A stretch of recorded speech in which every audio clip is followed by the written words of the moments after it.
Danke, Gary. Sie hören Search the Scriptures Daily, ein Programm, in dem wir jeden ermutigen, der Gottes Wahrheit kennen möchte, für alles, was für die Errettung und für ein Leben, das ihm wohlgefällig ist, wesentlich ist, in Gottes Wort nachzuschlagen.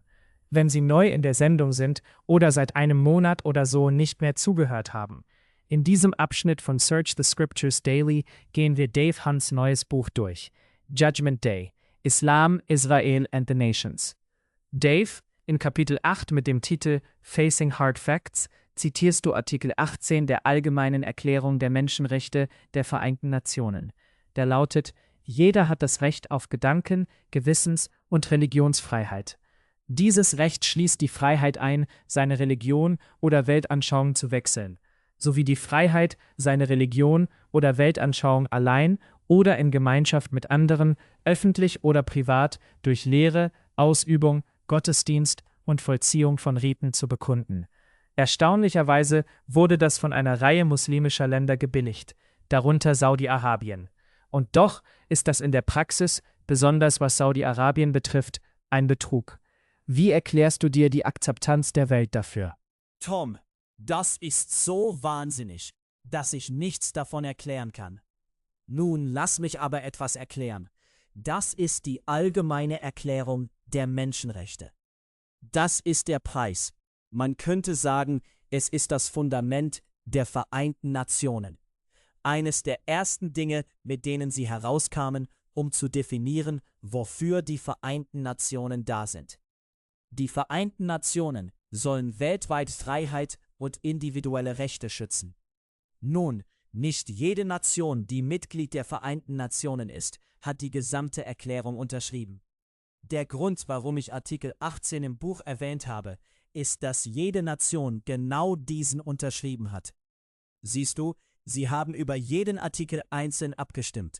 Jede Nation hat diesem zugestimmt. Die Sowjetunion hat damals dem zugestimmt. China. China. Ist das ein Witz? Ich meine, machen sie sich einfach über uns lustig? Und Saudi-Arabien, wo einem Muslim, wenn er seine Religion wechselt, der Kopf abgeschlagen wird, wo man keine andere Gottesdienstzeremonie oder Versammlung haben darf, außer der islamischen, wo man keinen nicht-muslimischen Gebets- oder Gottesdienstort bauen darf, wo man Muslim sein muss, um Bürger zu sein, wo es keine Meinungsfreiheit, keine Pressefreiheit, keine Religionsfreiheit und so weiter gibt. Und sie unterschreiben Artikel 18? Und du hast ihn gerade gelesen. Lass mich ihn noch einmal lesen.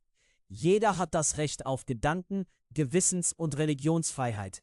Dieses Recht schließt die Freiheit ein, seine Religion oder Weltanschauung zu wechseln, sowie die Freiheit, seine Religion oder Weltanschauung allein oder in Gemeinschaft mit anderen, öffentlich oder privat, durch Lehre, Ausübung, Gottesdienst und Vollziehung von Riten zu bekunden.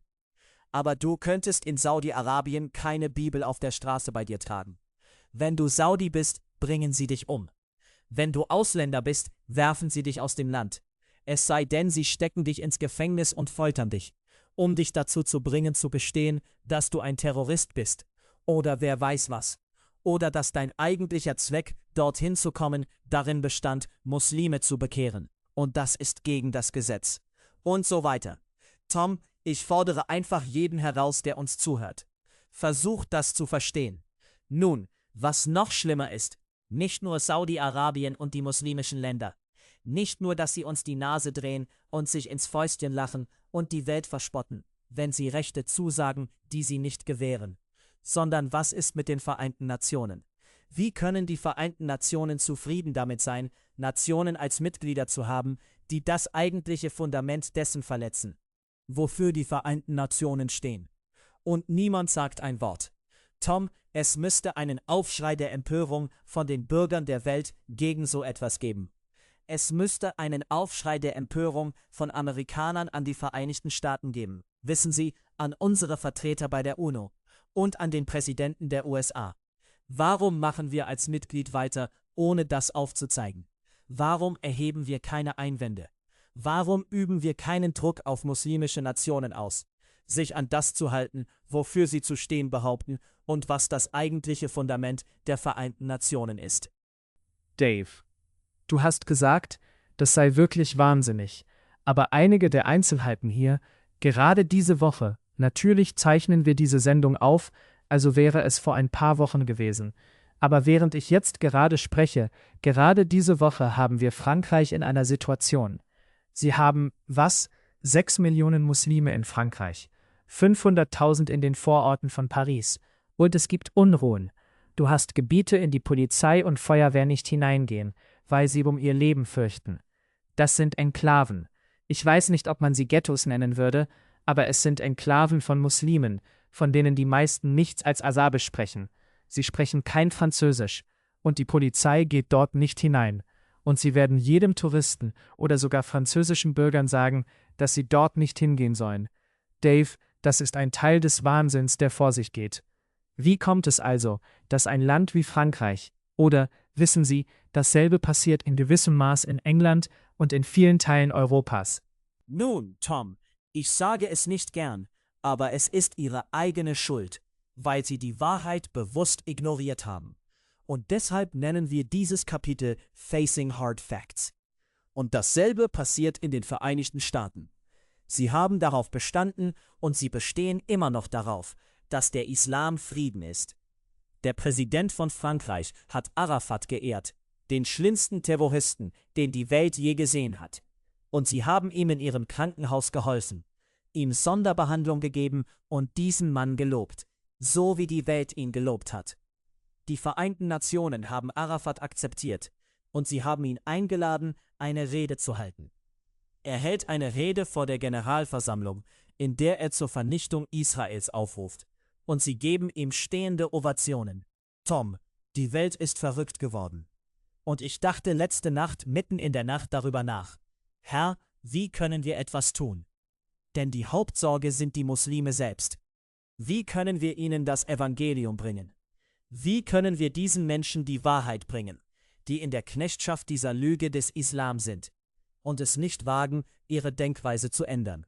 Nun, lass mich die Situation dort drüben noch ein wenig mehr erklären. Muslime integrieren sich nicht in die Gesellschaft. Sie wollen ihre eigene Kleidung tragen, wissen Sie. Die Frauen kleiden sich so, wie sie sich kleiden sollen. Sehen Sie, denn ein Teil des Islam ist, was immer Mohammed getan hat, das musst du tun. Du musst essen wie Mohammed und leben wie Mohammed und schlafen wie Mohammed. Der übrigens, du erinnerst dich, ich glaube nicht, dass wir das in dieser Sendung erwähnt haben, Mohammed sagte, sobald du morgens aufwachst, musst du dir 3-mal die Nase schneuzen, weil der Teufel die Nacht in den Nasenlöchern eines Mannes verbringt. Okay? Alle möglichen Unsinnigkeiten wie diese. Aber jedenfalls, du musst dich kleiden wie Mohammed. Das ist 7. Jahrhundert n. Christus. Richtig, richtig. Und das kannst du nicht ändern, okay? Und du sprichst Arabisch, weil das die heilige Sprache ist. Und der Koran kann angeblich nur auf Arabisch verstanden werden. Sie integrieren sich nicht in den Westen. Sie ziehen in den Westen, weil sie dort als Unterwanderer sind. Sie sind dort, um sich in bestimmten Gebieten zu sammeln, bis sie eine Mehrheit werden. Und dann können sie ihre eigenen Vertreter in den Schulrat oder Stadtrat oder was auch immer es in diesen Gebieten ist, wählen. Sie sind entschlossen, die Welt zu übernehmen. Und ich versuche immer wieder, das zu sagen. Und sehr wenige Menschen wollen es glauben, zumindest in der Regierung. Nun, Holland ist ein gutes Beispiel. Holland war eines der führenden Länder darin zu sagen, nun ja, wissen Sie, man muss sie so sein lassen, wie sie sein wollen, und so weiter und so fort. Jetzt werden in Holland Menschen ermordet. Du erinnerst dich an den Filmemacher? Er machte einen ehrlichen Film über die Behandlung von Frauen im Islam. Und er wurde ermordet. Und jetzt gibt es in Holland einen Aufschrei. Diese Leute müssen gezwungen werden, unsere Sprache zu sprechen. Wir müssen ihnen sagen, dass sie nicht als Bürger Hollands zugelassen werden, wenn sie nicht Niederländisch sprechen. Wir werden unsere Gesellschaft, unsere Kultur, wie wir sie hier in Holland seit Jahrhunderten hatten, nicht verlieren, indem wir diese Muslime willkommen heißen. Und dann wollen sie übernehmen und alles verändern. Frankreich wird das erkennen müssen. Ganz Europa wird das erkennen müssen. Und die Vereinigten Staaten werden es erkennen müssen. Können Sie wirklich so etwas durchsetzen? Nun, Ich meine, sie haben es in der Vergangenheit nicht getan. Wer wird sie es jetzt tun lassen, oder werden sie dazu getrieben? Du wirst dazu getrieben. Ich würde denken, sie könnten zur Voraussetzung machen, dass Bürger Hollands Niederländisch sprechen. Nun, sie wollen nebenbei Arabisch sprechen oder Spanisch oder was auch immer. Das ist okay. Ich meine, es gibt Qualifikationen für die Staatsbürgerschaft. Und das könnte leicht eine der Qualifikationen werden. Du musst Niederländisch lernen, dich verpflichten, zumindest Niederländisch zu sprechen und es zu lernen und darin fließend zu sein und eine Prüfung in Niederländisch ablegen, um Bürger zu werden. Ein Ausländer zieht in die Vereinigten Staaten, richtig? Um Bürger der USA zu werden, müssen sie amerikanische Geschichte lernen. Leider ist das heute verdreht worden, aber sie müssen bestimmte Prüfungen bestehen, um Bürger der Vereinigten Staaten zu werden. Nun, vielleicht wollen diese Leute gar keine Bürger werden. Tatsächlich sagen sie in Holland, man müsse mindestens 6 Jahre Einwohner sein, bevor man Bürger werden kann. Aber Tom, du musst etwas tun. Denn weißt du, wie wir ein paar Mal zitiert haben, Mohammed sagte, Allah hat mir befohlen, gegen alle Menschen zu kämpfen, bis alle Menschen bekennen, dass es keinen Gott gibt, außer Allah, und Mohammed sein Prophet ist. Also sind sie entschlossen, die Welt zu übernehmen, weil man sie gelehrt hat, der Islam sei die einzige wahre Religion, und sie wollen das allen aufzwingen. Nun, jemand sagt, ja, aber ihr Christen, Jesus sagte, geht hin in alle Welt und predigt das Evangelium. Nun, das stimmt, aber wir zwingen den Menschen das Christentum nicht auf, und wir verbinden es nicht mit der Regierung. Aber wie wir in dieser Sendung erwähnt haben, erzwingt der Islam eine Theokratie. Du kannst die Religion nicht von der Regierung trennen. Und jeder Muslim versteht das. Nun, das Erstaunliche ist, Dave, du hast es im Buch erklärt. ja, soweit es sich erklären lässt. Die Bibel sagt uns etwas über das menschliche Herz. Jeremia 17,9. Gott sagt, arglistig ist das Herz, mehr als alles, und unheilbar ist es. Wer kann es ergründen? Das ist keine angenehme Aussage. Ich meine, könnte das von meinem Herzen und deinem Herzen wahr sein? Können wir uns sogar selbst täuschen? Nun offenbar. Und dann fährt Gott natürlich fort. Und er sagt, ich, der Herr, erforsche das Herz. Und deshalb sagte David in Psalm 139, erforsche mich, o Gott, und erkenne mein Herz. Prüfe mich und erkenne meine Gedanken. Und sieh, ob ein Weg der Mühsal bei mir ist. Und leite mich auf dem ewigen Weg. Dave. Ich schätze, eine Erklärung dafür ist, dass wenn Menschen sich ihren eigenen Wegen zuwenden, es nicht funktioniert, aber sie machen weiter. Und während sie weitermachen, ist es wie Problem um Problem. Und sie wollen Problem um Problem lösen. Aber es gerät einfach so außer Kontrolle, dass sie nichts mehr dagegen tun können. Wie du erwähnt hast, sprachen wir über Frankreich und ihr Problem mit Muslimen, bis hin zu Unruhen, bis hin zu, was können sie jetzt noch dagegen tun? Tom, Ruth und ich waren in Frankreich. Ich kann mich jetzt nicht erinnern, vor ein paar Jahren, als sie einige Unruhen in Paris hatten. Und weißt du, worum es bei den Unruhen damals ging? Da waren einige bewaffnete Muslime, die, ich weiß nicht, Leute töteten, und die Polizei schoss zurück und tötete sie. Und die Muslime randalierten. Wie könnt ihr es wagen, das zu tun? Also haben wir einen doppelten Maßstab, und wie ich auch im Buch aufzeige, es sind nicht nur Muslime, obwohl sie vielleicht die schlimmsten sind, sondern was ist mit Christen, die mit ihrem Mund und ihren Lippen das eine bekennen und etwas anderes praktizieren. Also ist der nächste Vers, den ich zitiere, aus Jesaja 29,13, wo Christus die Rabbiner seiner Zeit zurechtwies. Interessant. Er wies die Rabbiner seiner Zeit mit dem zurecht, womit Jesaja das Volk Gottes zu seiner Zeit zurechtwies. Er bezieht sich auf Jesaja. Treffend hat Jesaja von euch geweissagt, indem er sprach: Dieses Volk naht sich zu mir mit seinem Mund und ehrt mich mit den Lippen, aber ihr Herz ist fern von mir. Vergeblich aber verehren sie mich, indem sie als Lehren Menschengebote lehren. Es ist ein verbreitetes menschliches Versagen, mit den Lippen das eine zu bekennen und es dann in der Praxis zu verleugnen. Aber Tom, wir sehen das ständig. Und das ist The Berean Call, Search the Scriptures Daily. Wir sprechen ziemlich oft darüber, weil wir in einer Zeit leben, wie Paulus Timotheus sagte, es würde der Tag kommen, an dem diejenigen, die sich Christen nennen, die gesunde Lehre nicht ertragen werden. Wir haben Gemeinden, die behaupten, das eine zu glauben, aber sie praktizieren es nicht. Wir haben da hinten eine Reformation, erinnerst du dich? Und angeblich hat sie uns vom Katholizismus befreit. Aber es ist eine ganze Menge Katholizismus in reformierten Kirchen hängen geblieben, wie die Säuglingstaufe und dass diese Oblate wirklich Christus ist. Richtig, das Sakrament. Und so weiter. Siehst du, das ist also ein verbreitetes Problem bei Menschen. Wir belügen uns selbst und andere. Wir sind nicht konsequent in unserem Leben. Ein Kind kann seiner Mutter eine Muttertagskarte geben und seine Mutter am Muttertag ehren und sagen, Mama, ich liebe dich. Und dann gib ihm ein paar Stunden und es rebelliert gegen seine Mutter. Okay, das ist also eine verbreitete Praxis, Tom. Aber was wir im Buch auch aufzeigen, ist, dass manche Kulturen dieses natürliche Böse und diese Unehrlichkeit des Herzens fördern. Und das ist die Kultur, aus der der Islam hervorging, die arabische Kultur. Und sie ist immer noch tief darin verwurzelt. Es ist eine Sache, wenn ein einzelner Christ bekennt, Christus zu lieben und den Nächsten wie sich selbst, und es dennoch nicht schafft, das im täglichen Leben zu erfüllen.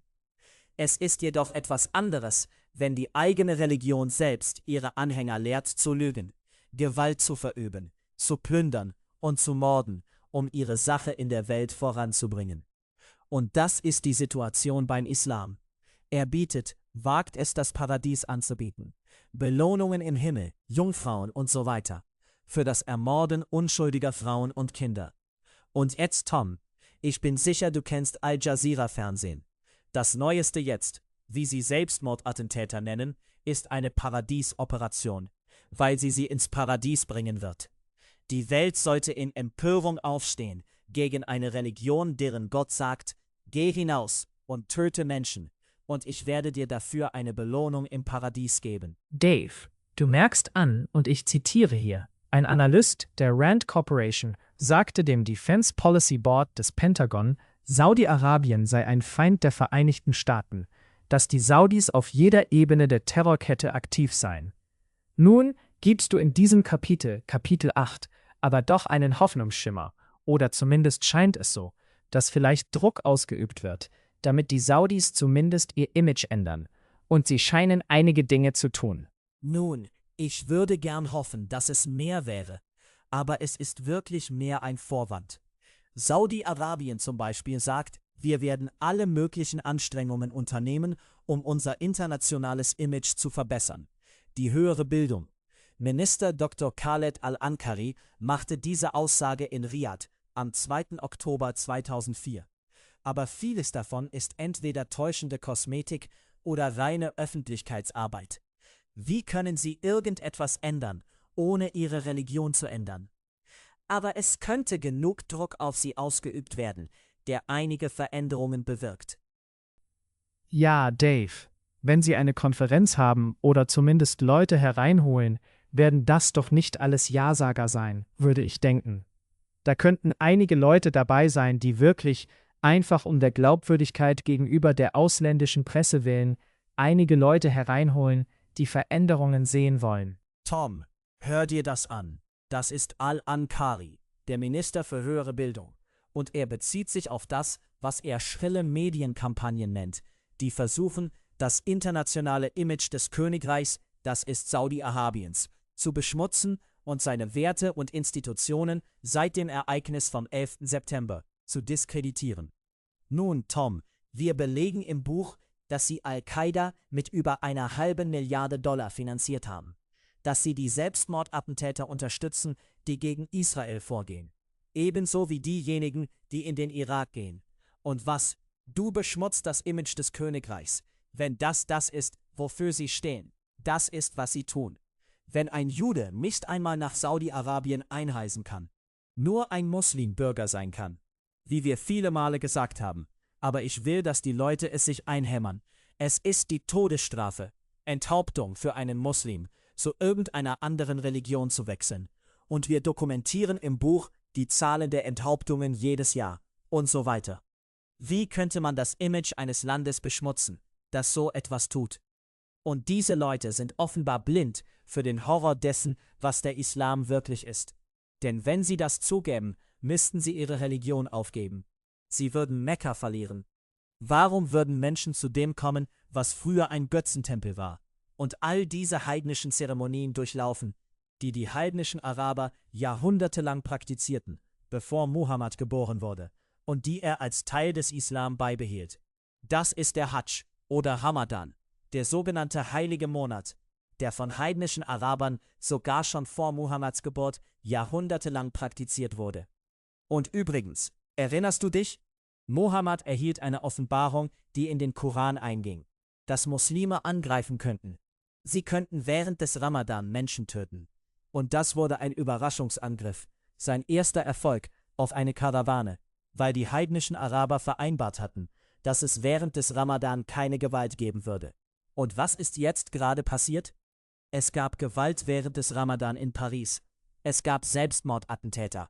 Einer ging während des Ramadan nach Israel, der sogenannten Zeit des Friedens. Und dann am Ende des Ramadan wird Präsident Bush die arabischen Führer im Weißen Haus willkommen heißen. Und sie werden das Eidfest haben, das Festmahl, wo sie jetzt gut essen können, und so weiter. Tom, tatsächlich ist das Fasten während des Ramadan tagsüber. Dann kannst du nachts essen, so viel du willst. Und die Tatsache ist, dass muslimische Gebiete während des Ramadan mehr Nahrung und Getränke konsumieren als in jedem anderen vergleichbaren Zeitraum. Du zitierst aus einer PBS-Dokumentation, Januar 2005. Es mag für viele Amerikaner überraschend sein, aber die dringendste Bedrohung für die Vereinigten Staaten sind nicht die vermuteten Al-Qaida-Zellen im Inland, ich nehme an, in den USA, sondern vielmehr die Zellen, die im Ausland operieren, besonders in Westeuropa. Als Heimat von schätzungsweise 18 Millionen Muslimen ist Westeuropa zum neuen und tödlichen Schlachtfeld im Krieg gegen den Terror geworden. Ich fürchte, das stimmt, Tom. Und das war eine ausgezeichnete Dokumentation. Hat den Menschen wirklich die Augen geöffnet.